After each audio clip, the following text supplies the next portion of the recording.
We'd like to reconvene the recessed hearing, and I apologize to our witnesses, but when we set hearings, as you know, they don't necessarily correspond with votes on the floor, and so you've now had firsthand experience of the conflict. Ms. Townsend, I understand you have a previous commitment that you can't break, and I do understand that. But I think Ms. Harmon, who's our next member to ask questions, wanted to make a comment in addition to ask questions. Gentlelady from California for 5 minutes. Thank you, Mr. Chairman, and thank you to our panel for your patience. Welcome to our world.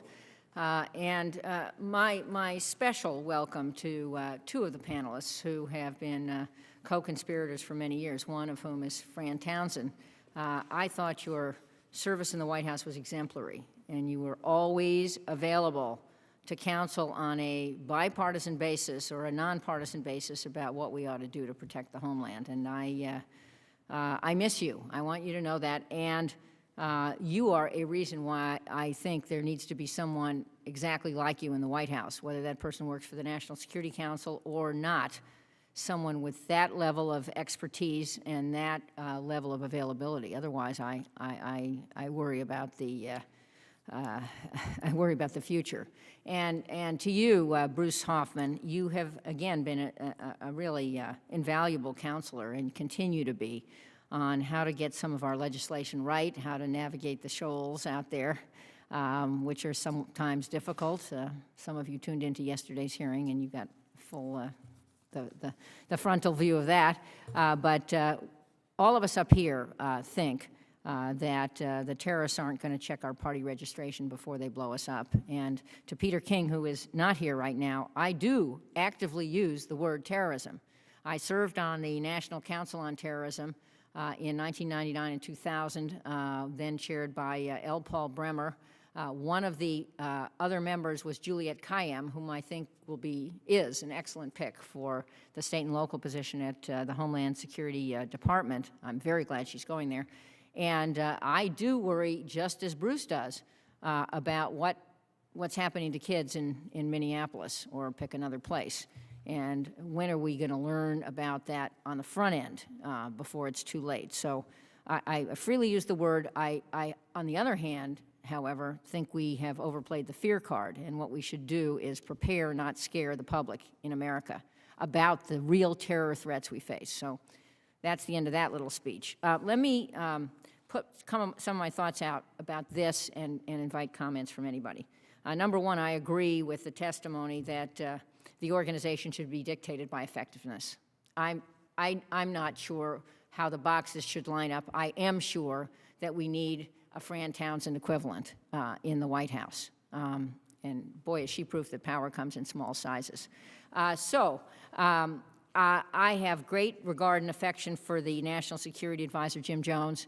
I know he's working hard at realigning his authorities, because it is true that in the past the National Security Council has operated mostly by using detailees, and it's had a tiny budget, and it may not be the most effective, it is not the most effective organization, but we can't let it eat the Homeland Security function in a way that puts Homeland as number 46 on a list of 45 priorities. That would be dreadful. That would compromise our security. More Americans are at risk from terror attacks here than anywhere else in the world, and so we have to keep the focus and expertise here. Let me just probe with you, having said all that. And one more thing. I am disappointed, at least by reports of two actions that Janet Napolitano may be taking. One is she has not followed a friendly suggestion from here to name someone with a law enforcement background as the new head of intelligence and analysis. We think, or I think, that that would send the right message about reorganizing that function. Number two, there is a Homeland Advisory Committee that has existed and functioned well for some years, headed by Bill Webster, whom I think has impeccable credentials, which I gather is either going to be replaced or retired. I think that's a mistake, too. I think very able people in both parties serve on that council. So in my 47 seconds, I would just invite reactions to what I have said and any suggestions about the specific qualifications of the person in the White House, regardless of what organization box that person is in, the person who is charged with focusing on Homeland Security matters for the President.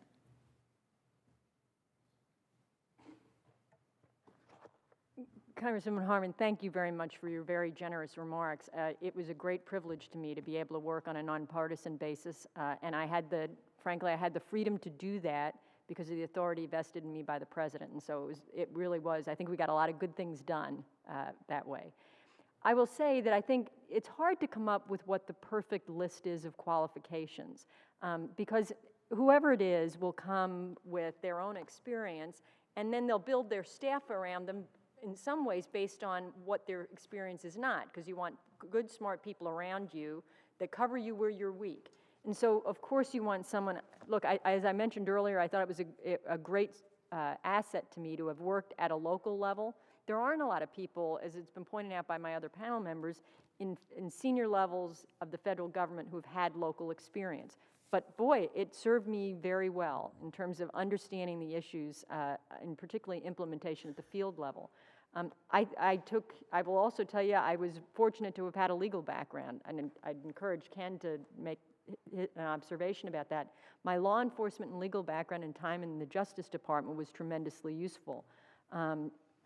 All of the interagency experience that you bring to it is very important because you're trying to resolve what essentially amount to either policy disputes or turf battles. And so I think all of those things, in some measure or another, and in your intelligence background, are all incredibly important. I share your view about the Homeland Security Advisory Committee. I think we've got to be careful about how much we expect of it because it's not, as you know, a daily body, daily involved. But I think that the Secretary in particular needs that sort of advice and outside counsel, and on a nonpartisan basis. As you pointed out, there are people from both parties who served incredibly well, put in a lot of time there, and I think it would be a mistake to do without it. One observation on organization that hasn't really been discussed, but I think based on conversations I've had with John Brennan and the team doing the review, is just worth noting. One of the ways, if you were going to merge the two councils, you might consider is to have a deputy who traditionally looks regionally and by country. That is the principal deputy job. Steve Hadley occupied it before he was the National Security Advisor. And to have a second deputy who looks at issues functionally, counterterrorism, Homeland Security, and has more of the functional issues, counterproliferation, that I had when I was at the White House. And so it's a way, if you were going to merge them, you could have two deputies, two of equal rank, that is assistant to the president, so that they would have the gravitas to be able to call necessary meetings, cabinet members, and have direct access to the president. So there's a model by which you could do this, I think, and have the access and have the rank if you chose to do it that way. And I think that's one of the things they're considering. And that's why I came back to what I said about, look, let's not worry about boxes, let's worry about effectiveness. And I do think, in fairness to the team that's doing the review, that that's their mindset. They want to come up with the right answer, and the question is just how to get there. Thank you very much. The gentlelady's time has expired. Gentlelady from Texas, Ms. Jackson Lee, for 5 minutes.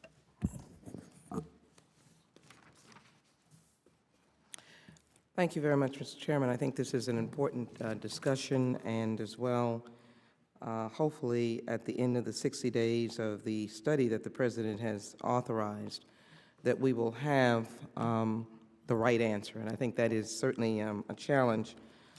Ms. Townsend, I am interested in your theory about making sure that any merger still keeps direct access to the President. And I'm hoping in the 60 days we will glean from that that will occur. I'm not yet committed to a merger. I think that collaboration is truly key, but there is a directive from the White House, and likely we may have that. Help me, what would be, if a merger were to take place, and you've said it and in your testimony, but just if you can succinctly say two factors that need to be in place for a successful merger. Would one be access to the president, direct access? Yes, ma'am, and the reason for that is, as was my experience, you'll have a threat, and it will be breaking very quickly. And the president will need to prioritize actions, and it really, ma'am, does not lend itself to having first to find the National Security Advisor, then to find the Chief of Staff, then to get to the president. And so, gratefully, these things don't come up all that often. But when they come up, it needs to be absolutely crystal clear, because there's a process by which you get to the president. If he's in the residence or you make a phone call, there are people whose job it is to check whether or not you have direct access, and there's a list. And unless you have direct access, you've got to get a by your leave permission from somebody else to get through. I didn't have to use it often, but it was incredibly important when I had to use it. I'm going to weave in and out of terrorism and disaster. So obviously I looked at your tenure, and you were quite well known, 204 to 207. Help me understand the disconnect in the notification regarding Hurricane Katrina. You were there, direct access to the president. What went wrong? Well, in fact, for one thing, there was a whole myriad of factors that contributed to that. But at the time of the incident, while the Homeland Security Council was supporting and getting information from the Department of Homeland Security, it was in fact the Domestic Policy Council that had been tagged with responsibility for briefing in the White House. And in fact, at the time, the Domestic Policy Advisor, Claude Allen, was the person who went into the briefing room and briefed the press initially.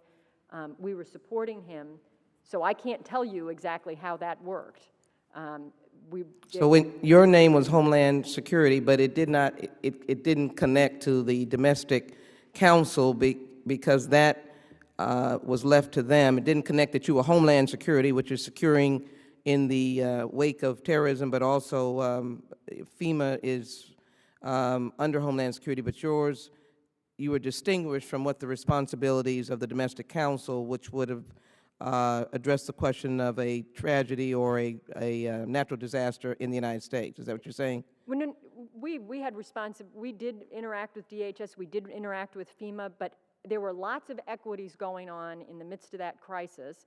One person had to be designated. At the time, the Chief of Staff had designated the Domestic Policy Council, so there was a single place to feed things in. It was in the early going of that, the Domestic Policy Council. Okay, so then I see a fracture right there, which is seemingly that was a conspicuously wrong place to put it, because I think security equates to urgency. Yes, ma'am. Not a study, not a review, not a quiet report, and I'm not suggesting that maybe that was the style of Mr. Allen, but the point is that was obviously a fractured response, and we needed urgent response. So I'm not sure if the President's review is going to include that as well. Let me just ask quickly, if all of you all would comment, say something is occurring in Pakistan, which it has occurred. Tell me how you would see that being reported as it relates to Homeland Security. When if all the persons can answer, please. And I'll yield as my last question. Thank you. Go ahead.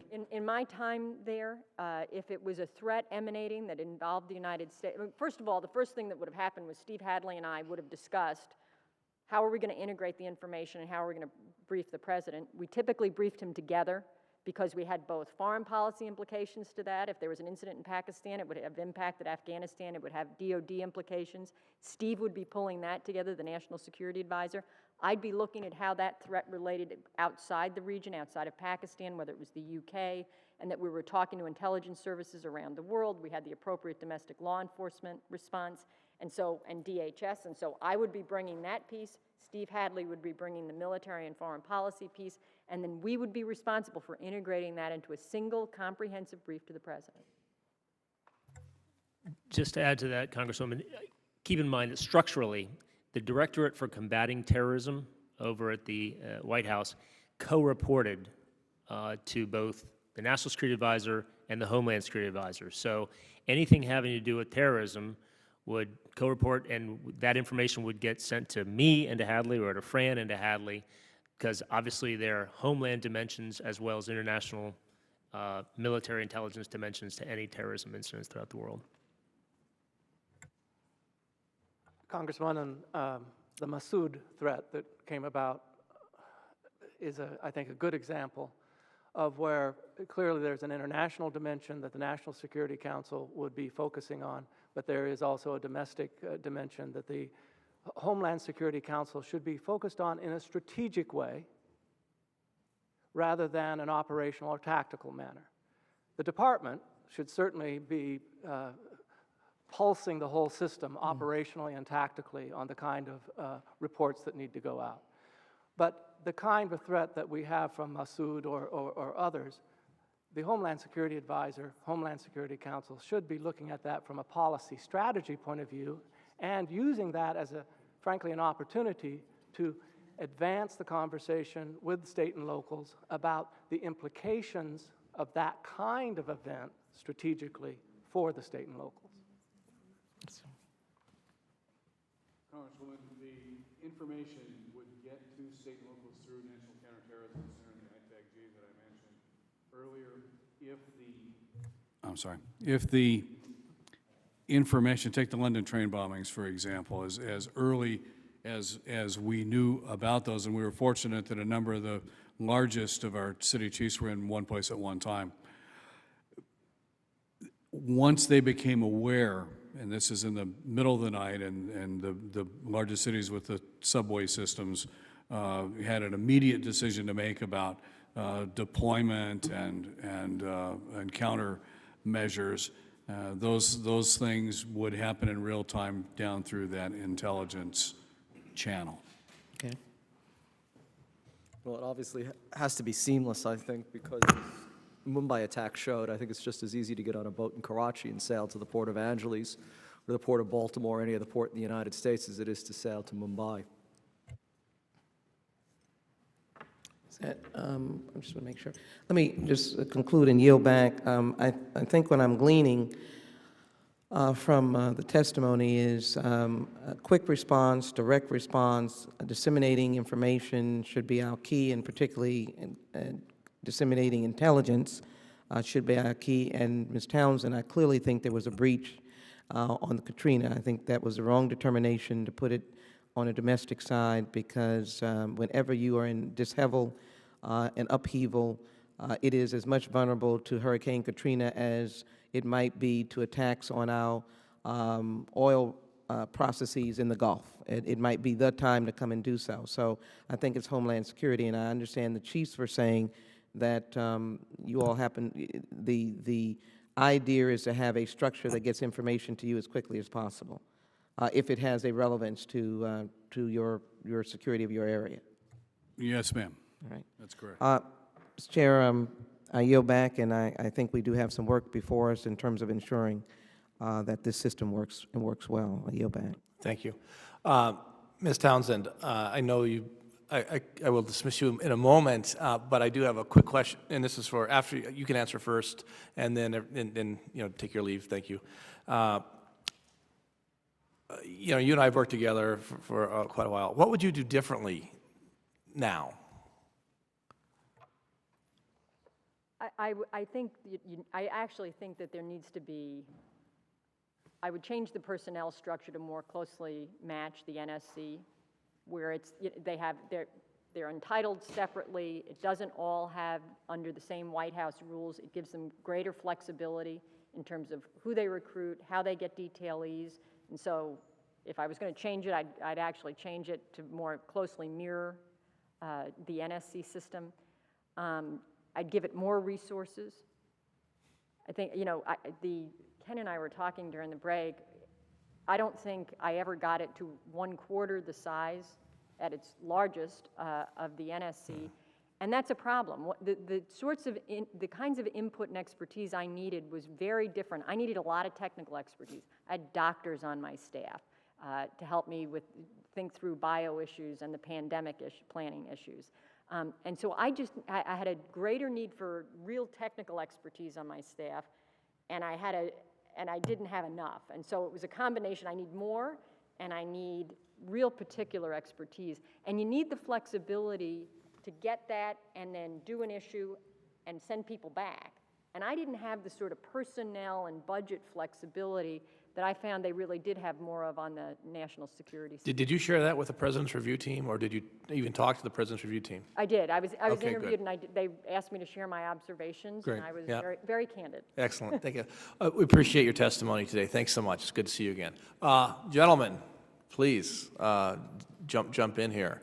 First on, what we ought to do differently than the last administration, and do you agree with Ms. Townsend's assessment that we need to make it larger? And by the way, did all of you talk to the President's Review Team? Good, very good, great. Mr. Weinstein. Okay, thank you, sir. I'll go ahead and start. I will essentially repeat what Fran said in terms of personnel and resources. And, that's the mantra you hear from every good bureaucrat. We need more resources. But I did get the feeling that I always felt like there were matters that of great importance that I really wanted to have someone dig into more deeply, have someone with more expertise on them, and so that we could push them forward. And we just didn't have the personnel. And it's not as though I asked for more personnel and got rebuffed. It's just that that's sort of the way it was designed initially. I think this is a good opportunity to step back a minute and think maybe it should be designed differently. Maybe the personnel authorization should be done differently so we could expand it more easily. But I think it's important to keep in mind where we are in sort of the Homeland Security mission, which is we're still building in a way that we're not necessarily building on the national security side. And all these efforts, whether it's from pandemic planning to continuity planning to port security, this is stuff that's not going to be sort of front burner, but it's going to be a constant need, and we need people who are not, you can't just throw in to deal with an issue as it bubbles up, but who are constantly minding that issue and then checking back in and saying, hey, here's where we are on port security and the like. So I'm with Fran, and I've passed this on to the folks who are doing the review at the White House, that yes, we definitely, maybe we don't need the same numbers as the National Security Council currently has, but we do need more people with greater expertise in more areas. Great, thank you. Mr. Palin. Certainly more, but I would differ potentially from my two colleagues in this way. It's no longer a startup. A lot of the work that you see prior to now was a major effort to simply get the beast started. And I think you can especially see that in the way the HSPDs were often taken on by the Homeland Security Council. Very important work, very detailed work that in at least my judgment should have been done probably by the department, but couldn't be done by the department. Mm-hmm. So the Homeland Security Council was doing it. I think as we move forward, having more people that are focused on the Homeland Security mission, that have background in the full continuum of risk, counterterrorism and natural hazards, but also developing a discipline that the Homeland Security Council staff is focused on strategy policy, and operational tactical management issues are the domain of the departments. Thank you. Mr. Frazier. I think two things. One is representation from state and local practitioners. Running a big city law enforcement agency or fire medical service is a profession in and of itself. It brings a different perspective than an intelligence community professional or a military professional. And I don't think that the perspective has been present in the decision-making levels of those areas that frankly, who you're going to have to deal with in a domestic situation. This is not overseas stuff. And flexibility. These issues come and go so quickly. Budget flexibility to bring subject matter experts in is important. To bring them in rather than have them on staff? You know, there are so many possibilities that I think you need to have a core, but there are always going to be things that are going to take a specialist, and I think you need the ability to bring them when you need them. Thank you. Professor Hoffman. I think much of what we've heard from my fellow panelists, at least in my recollection, was part of the vision in the HSC when it was first established. I think that's one of the problems, is that it's been an unrealized vision, and in fact, if it had been as large and as robust, if it had had the state and local representation that was originally planned, it would be, we wouldn't be having this discussion, actually. It would be far more difficult to fold it into the NSC. The fact that it's been something of a Cinderella is exactly the problem. So it either has to be plussed up and strengthened, or a new organization is found that still gives it all of these capabilities within the NSC rubric. Thank you. My time is overexpired. The chair now recognizes the gentleman from Maryland, Mr. Cleaver, for 5 minutes. Thank you, Mr. Chairman. This is kind of a general question to all of you. In my real life, I'm a Methodist minister, and I've been through 2 church mergers. The only thing that could be worse would be, I don't know what could be worse. And so I do have some experience in mergers where emotions run high. And my great fear when we talk about these departments merging is that there will always be a department with a dominant culture. And you know, and so people will go in with war on their minds, because the dominant culture, consciously or unconsciously, will try to impose that culture on the other. And the chances are Homeland Security will be the weaker culture just by virtue of its short existence. Am I analyzing this incorrectly? Is the church a poor analogy? I'll take that one on initially, sir. You're right. Anytime there's a merger, same thing, you know, whether it's a church or with government components, it can be difficult. And I actually, in my introductory remarks, talked about a couple I've been involved in.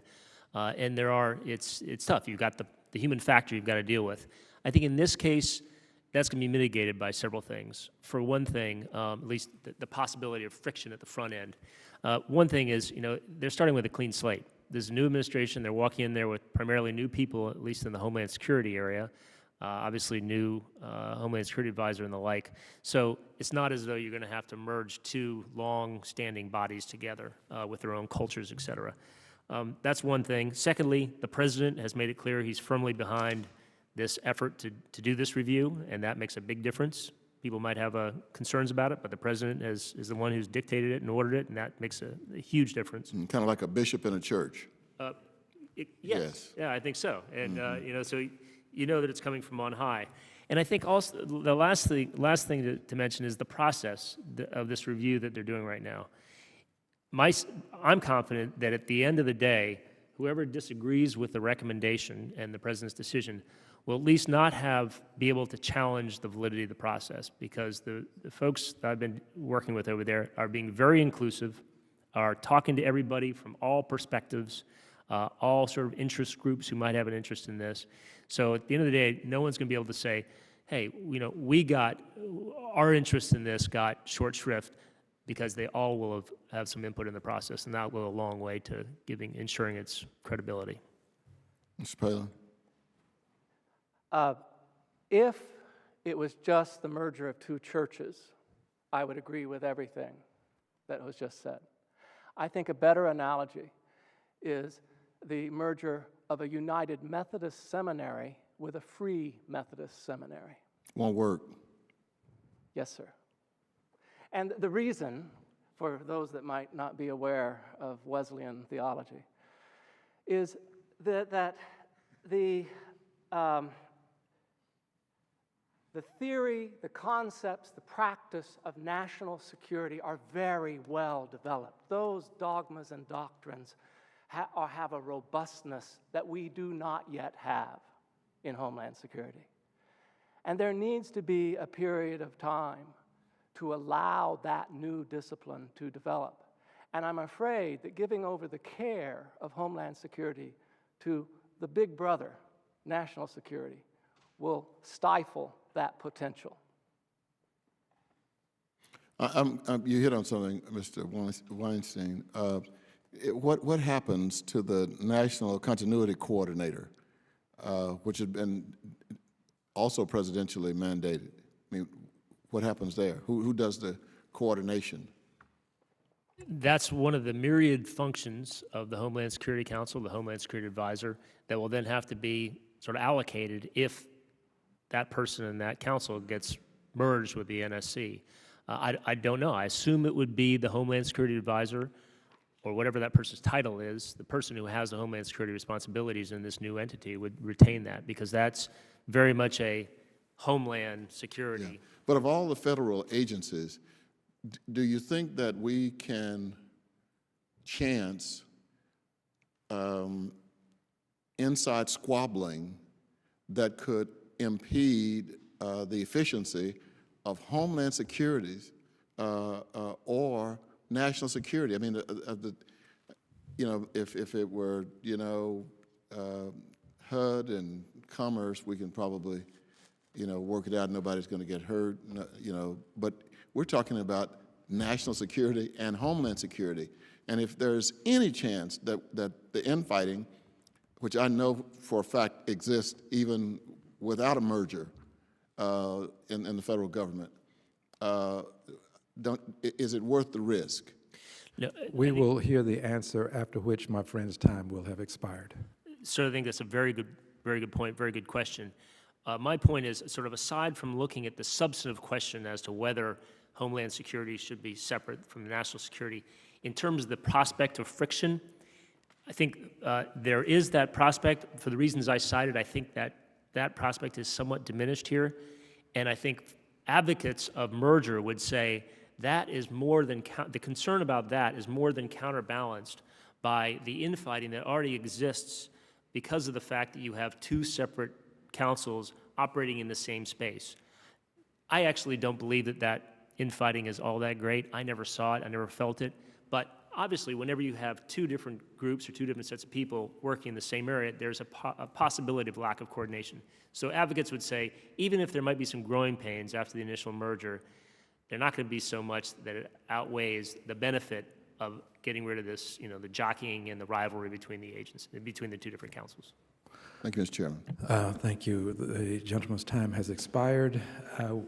I believe I'm next, but I will yield to Mr. Massa. Mr. Massa, you're recognized for 5 minutes. Thank you, Mr. Chairman, and thank you, distinguished panel members. I'm a freshman member of Congress, and so I come at this with some level of having to do evening preparation and study these questions before us. And as I was doing this last night, it occurred to me that first I applaud the administration for conducting this review. It seems very timely, and it seems very appropriate. I believe, however, that I have arrived at a conclusion that it would be counterproductive to the missions of both councils to merge in a way that would not understand their distinct identities. I believe that there's some fundamental conflicts about ensuring Homeland Security under civilian authority and national security that directs a much more robust involvement of the uniformed military services et al. Things like posse comitatus, et cetera. That goes back to the very nature of why we have a separate United States Coast Guard with its origins in the revenue cutters. So, Professor Hoffman, I would like, if I could, understanding your background, to hear your thoughts on that, if I might.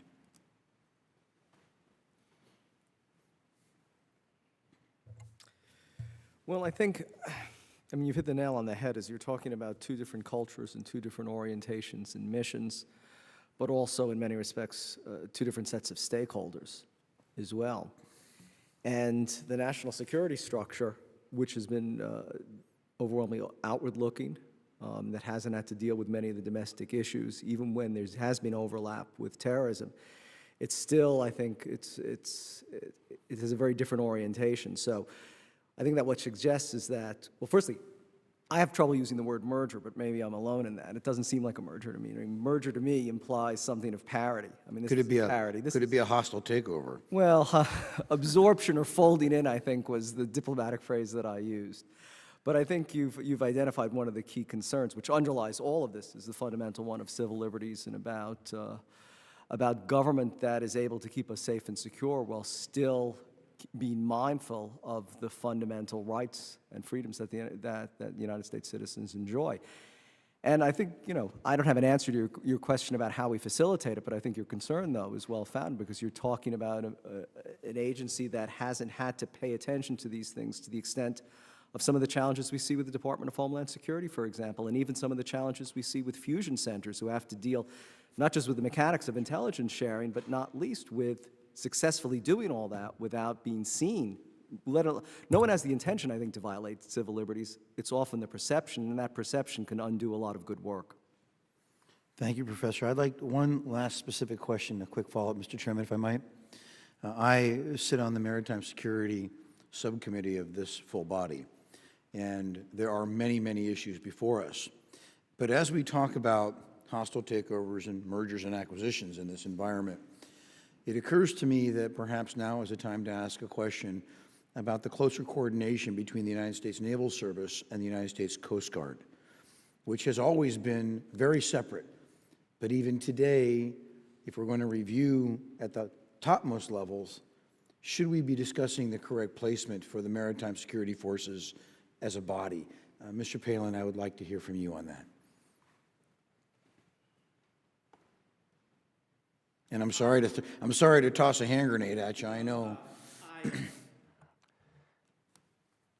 I would be inclined to see a continuation of the sea services from the Coast Guard for many of the same principled reasons that I think Homeland Security Council should remain largely separate from the National Security Council. There is an amazing Coast Guard culture. Inside the government, it's a command and control culture. It's a military culture. But they have developed an ability to work with state and locals that is much more similar to the way that cops on the beat behave than any naval officer I've ever had the privilege of working with.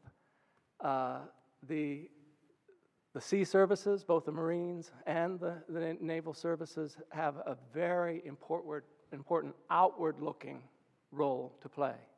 I think the Coast Guard, while they are sometimes tempted, you know, they'd like to go overseas a little bit more for their own reasons, but their real mission is here at home, in our home waters, even in Fargo last week.